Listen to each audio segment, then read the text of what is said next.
Angel Albiento sa A. Bonifacio Avenue noong Marso 11 ng gabi. Siyam na araw na nakoma ang biktima bago namatay.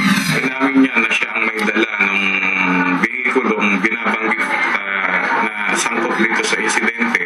Tumangging magbigay ng anumang pahayag ang sospek.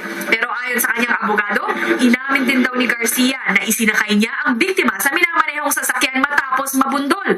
Hindi raw totoong itinapon at inabandona niya si Albiento sa Caloocan.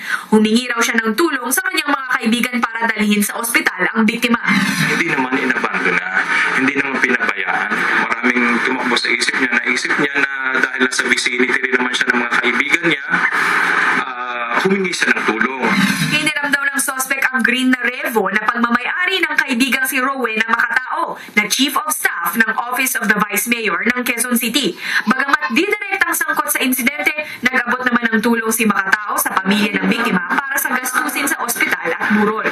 Walang imik at halatang mabigat ang loob ng pamilya Albiento nang makaharap ang suspect.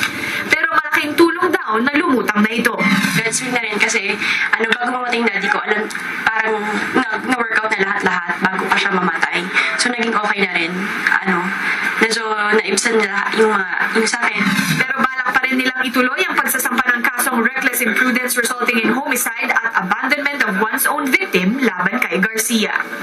Patricia Mangune, News 5.